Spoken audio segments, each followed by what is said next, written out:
Halo, kita jumpa kembali dalam video memahami perjanjian baru, khususnya memahami surat-surat Rasul Paulus, baik pemikiran maupun eh, konteks dari surat-surat yang dia tuliskan. Nah, hari ini kita akan membicarakan satu topik yang signifikan di dalam memahami Paulus, yaitu mengenai pertobatan Rasul Paulus. Nah, jadi kalau kita membicarakan mengenai topik pertobatan Rasul Paulus, kita seringkali berpikir bahwa Rasul Paulus adalah seseorang yang semula memiliki ataupun semula beragama Yahudi, kemudian dia pindah menjadi seorang beragama Kristen. Nah, pemahaman seperti ini tentu sangat biasa kita dengarkan, tetapi para ahli dalam studi perjanjian baru, mereka memperlihatkan bahwa pemikiran seperti ini ataupun kesimpulan bahwa Rasul Paulus beralih dari seorang penganut agama Yahudi menjadi seorang penganut agama Kristen adalah sebuah pemikiran yang disebut sebagai anakronistik. Nah, anakronistik itu adalah sebuah pemikiran yang dianggap tidak tepat oleh karena pemikiran tersebut dinilai berdasarkan sebuah kesimpulan yang terlalu jauh ke depan. Nah, kenapa ini disebut sebagai kesimpulan yang terlalu jauh ke depan? Oleh karena pertama, jikalau kita mempelajari mengenai sejarah kekristenan, maka kita kemudian dapat mengetahui bahwa kekristenan pada dasarnya berawal dari Yudaisme.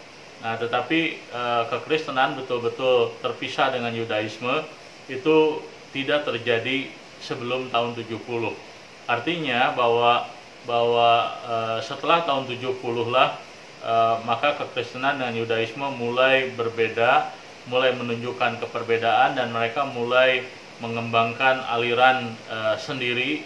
Nah, sementara sebelum tahun 70 banyak ahli percaya bahwa kekristenan ataupun ajaran yang disebut sebagai kekristenan pengikut Yesus itu sesungguhnya tidak berbeda dengan Yudaisme, itu dianggap sebagai bagian daripada Yudaisme, atau seringkali juga disebut sebagai gerakan mesianik. Nah, jadi mengatakan bahwa Rasul Paulus dia disebut bertobat oleh karena dia pindah dari agama Yahudi ke dalam agama Kristen adalah sesuatu yang disebut anakronistik. Kesimpulan tersebut terlalu jauh ke depan oleh karena kekristenan sebelum ada ataupun kekristenan belum menjadi sebuah agama sebelum tahun 70, dan ketika Rasul Paulus bertobat kemungkinan besar dia bertobat sekitar tahun 37 Masehi.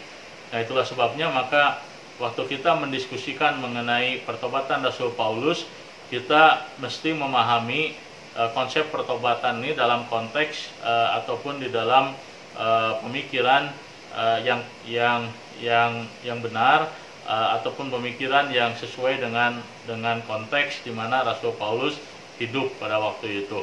Nah, untuk mendiskusikan mengenai bagaimana kita harus memahami apa yang disebut sebagai pertobatan Rasul Paulus, kita harus juga membicarakan, mempertimbangkan pemikiran dari sekelompok ahli yang disebut sebagai New Perspective Scholars, atau para ahli yang masuk ke dalam kategori New Perspective.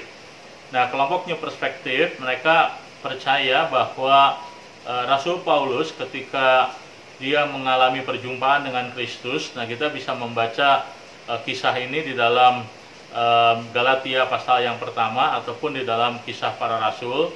Nah, para ahli dari kelompok New Perspective mereka percaya sekali bahwa perjumpaan Paulus dengan Tuhan Yesus tidak bisa disebut sebagai sebuah pertobatan dalam pengertian yang kita pahami sekarang. Karena dalam pengertian yang kita pahami sekarang, pertobatan adalah sebuah pilihan ataupun sebuah keputusan seseorang untuk pindah dari satu keyakinan agama ke keyakinan agama yang lain. Nah, jadi di dalam pemikiran ataupun di dalam teori yang dikembangkan oleh kelompok New Perspective, mereka menyebut bahwa pengalaman Rasul Paulus di dalam perjumpaan dengan Kristus itu bukanlah sebuah pertobatan, tetapi itu merupakan sebuah vocation. Nah, vocation ini berarti bahwa perjumpaan pribadi Rasul Paulus dengan Kristus merupakan sebuah panggilan.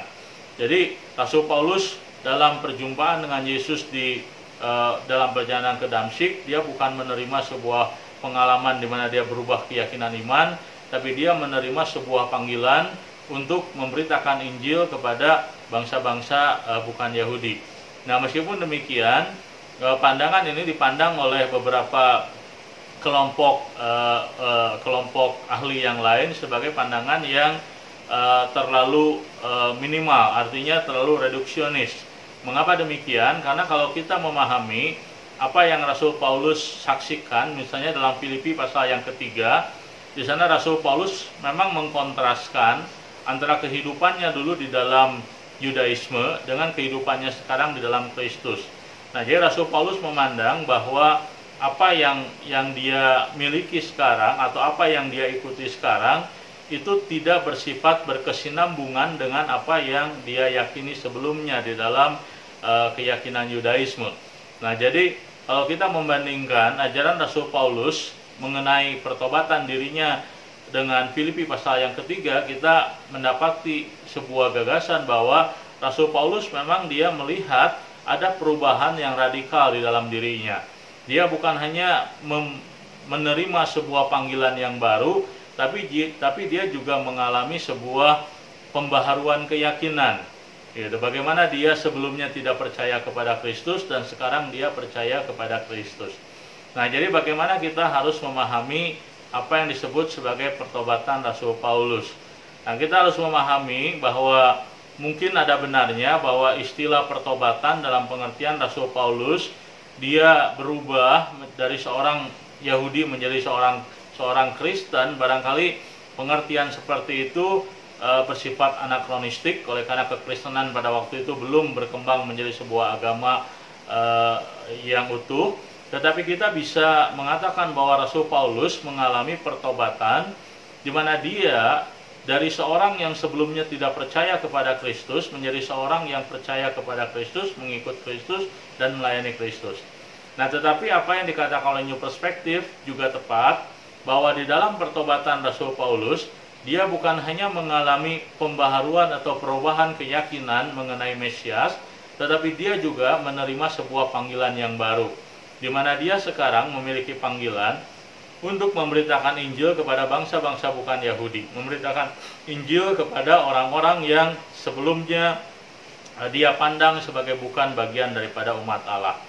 Nah, jadi kalau kita melihat apa yang Rasul Paulus lakukan ketika dia memberitakan Injil di sinagog, dia memberitakan Injil kepada orang-orang Yahudi, jelas sekali bahwa Rasul Paulus melihat bahwa seseorang yang sudah beragama Yahudi atau seorang yang memiliki keyakinan Yahudi, dia melihat hal tersebut tidak cukup. Orang tersebut perlu bertobat dan perlu menerima Yesus. Nah, jadi kita melihat bahwa konsep pertobatan di dalam pemikiran Rasul Paulus bukan hanya terkait dengan keterbukaan seorang Yahudi terhadap kelompok non-Yahudi, tetapi melibatkan di dalamnya sebuah pembaharuan keyakinan dari seseorang yang menolak Yesus sebagai Mesias menjadi seseorang yang menerima Yesus sebagai Mesias dan Tuhan dalam kehidupannya. Nah, itulah beberapa aspek yang kita bisa diskusikan waktu kita membicarakan mengenai pertobatan Rasul Paulus. Kiranya apa yang kita pelajari dalam video ini menjadi berkat bagi kita sekalian. Tuhan memberkati.